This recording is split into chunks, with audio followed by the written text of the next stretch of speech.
Hello, welcome to my channel. I'm All Things Wrestling, and today I'm going to be giving my thoughts on WWE Raw, 10th of July 2017. We kick off the show with Cass making his way to the ring. He talks about he beat Enzo last night and he's going to become the face of WWE, win the Universal Champion, do all the Tonight shows, Today shows, and all that kind of general stuff. And then he said there's nobody bigger than him, there's nobody that can see eye to eye to him. And with that being said, you obviously know who's going to come out there. The Big Show, the only other 7-foot wrestler on the roster currently active. He makes his way to the ring, they stare down, Show just beats the shit out of him. Cass manages to escape. It was not a bad opening segment. I don't like Cass. His promo work's not too bad, but I just generally think Enzo should be pushed. Oh, he also did show what happened when Enzo got backstage, being helped to the trainer's room, which was also relevant, so I forgot to mention that, so there you go. It was alright. Just please end this soon. Big Show Cass feud, that's going to be great. Being sarcastic. Then we go to Elias Sampson in the ring. He wants to know who will walk with Elias. He sings a song. Finn Balor then interrupts it. Elias versus Finn Balor. I thought we would get this in a pay-per-view match, but no. I guess he didn't have time to fit it on. Great balls of fire. Balor with the Pele kick, sling blade, running drop kick in the corner, coup de grace for the 3 count. The match was really good. Elias got a lot of offense in. He looked really good. Finn Balor looked good. Overall, it did good stuff for both guys, and it was a very entertaining Raw match. Then after the match, Matt and Jeff Hardy come out. They shake Finn's hand. They go to the ring.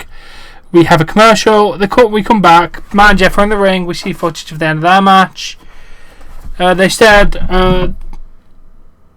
Matt did say the Hardy should just fade away and class staff as obsolete.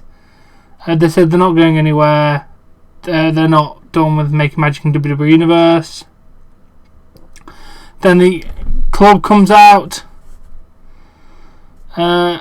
mentions you were not the old Hardy Boys. Get out of our ring, you nerds. Purchasing magic elsewhere because they are the magic killers. Matt says they're a little bit bruised and a little bit broken. Yes, a tease. But you think you rule the ring, why not have a referee come out and have a match? So we have a match. The actual promo work between these two groups was pretty good. This looks like it might be a feud going forward, which is not bad.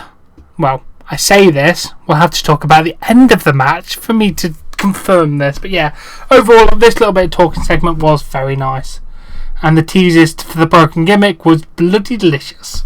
Then we have that match. Matt with a kick, but Anderson avoids a twist of fate. Anderson with an elbow. Gallows with the kick on the apron. They hit the magic kill on Matt for the 3 count. Yes, the bloody club hit the finisher and beat the Hardys. What the hell? And this is what I was referring to. The Revival make their way to the ring, walk past Gallows and Anderson and beat the shit out of Matt and Jeff. So I can't tell if it's going to be Gallows and Anderson versus the Hardys or the Revival versus the Hardys. Either way, I am very intrigued to see what goes on here. It was pretty good. And then we go to the Mizzies. Sorry, that name is just fucking shit. Basically, he's just taking the piss out of the award shows.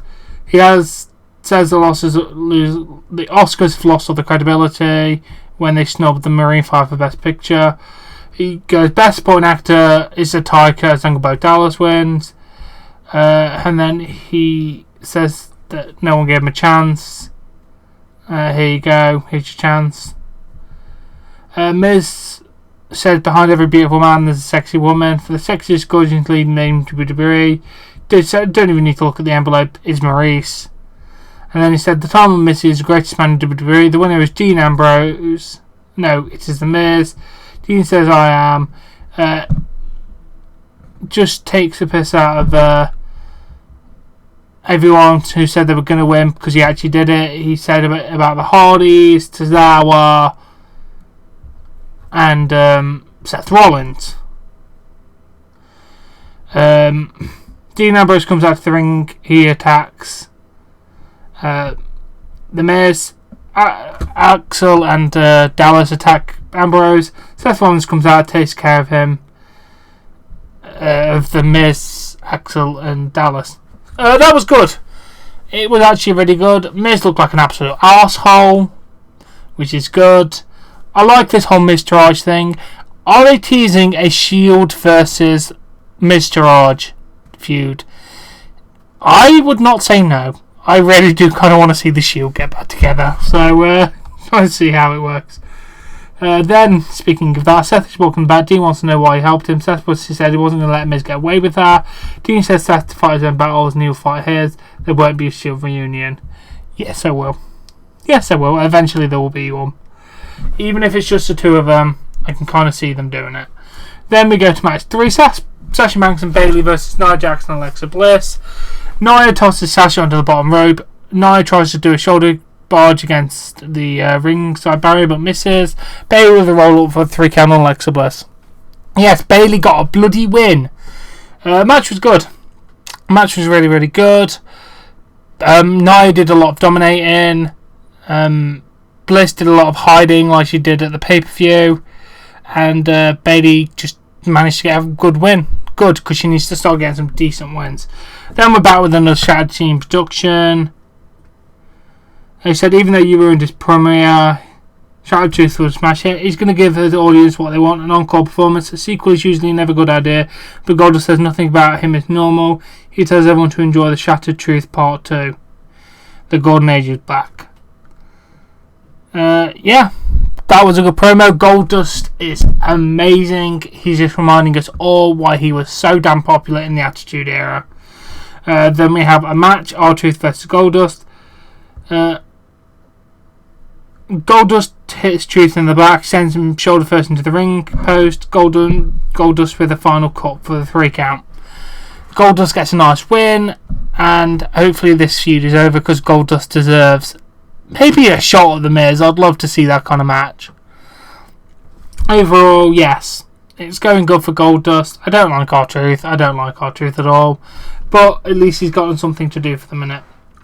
It's not too bad. It's not too bad. Let's just keep it going for now. Goldust should retire on a high. Then we go to Kurt Angle making his way to the ring.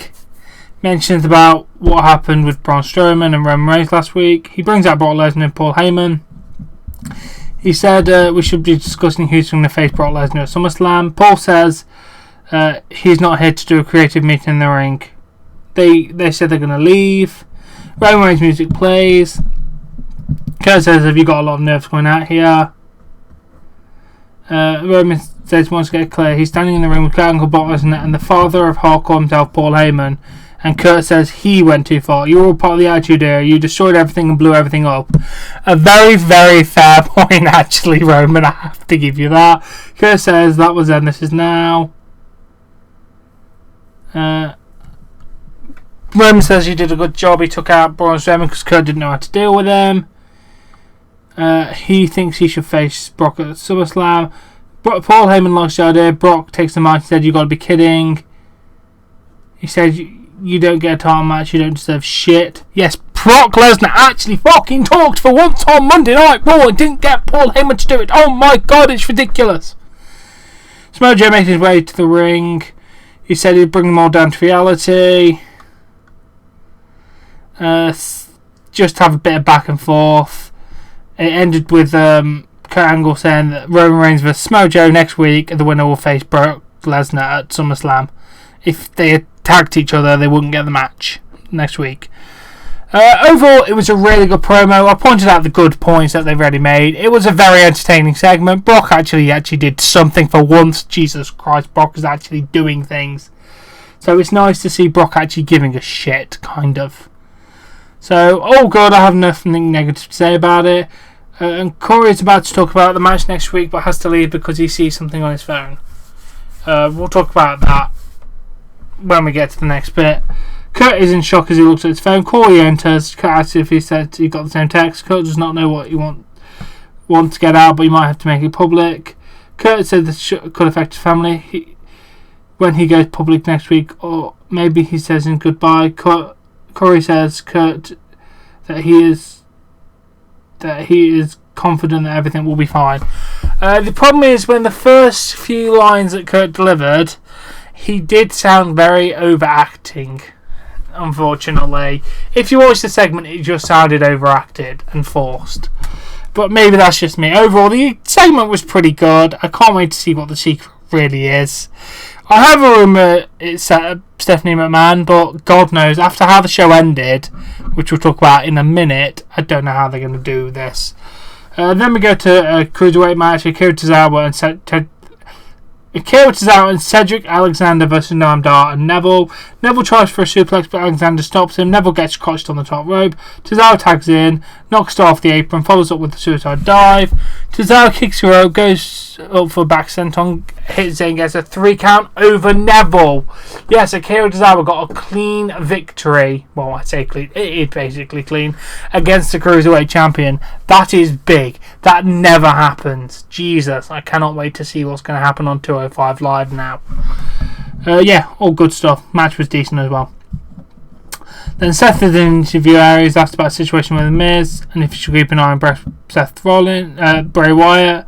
He said he did not come out to help Dean Ambrose. He came out to shut Miz up, and his thumb to the eye does not keep Bray from being a fraud, and his eye still hurts like hell. Bray shows up, does his usual Bray Wyatt stuff. He says Seth will never deny him again. For your sins, you'll never be forgiven. He's here. It was alright. Bray's promos are a bit weird as usual, but I do like them. And Seth's pretty good as well.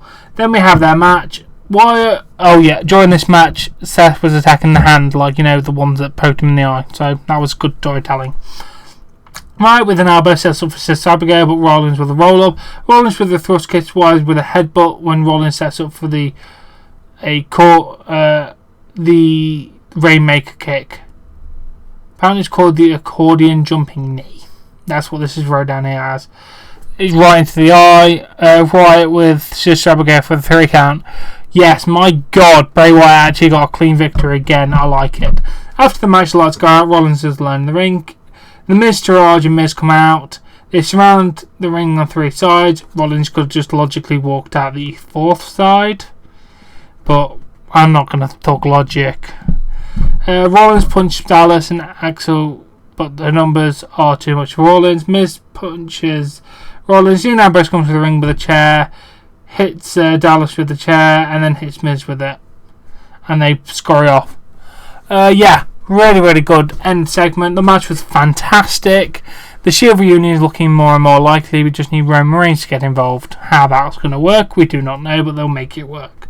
And the Kurt is in his office on the phone. He tells the person on the phone to stop thinking that way. He invites this person to be on Raw next week. He said he is proud of this person. He wants to tell the world next week. He said, I love you. And we go to credits. What the hell is going on? I'm very intrigued. I really want to see. I'm definitely going to tune into Raw next week because that end segment made me think some big shit's going to go down next week. And that was Monday Night Raw. It was really damn good, actually.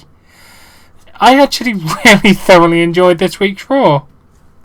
I couldn't really think of much bad things to say about it, which is good, because I do like to enjoy my wrestling.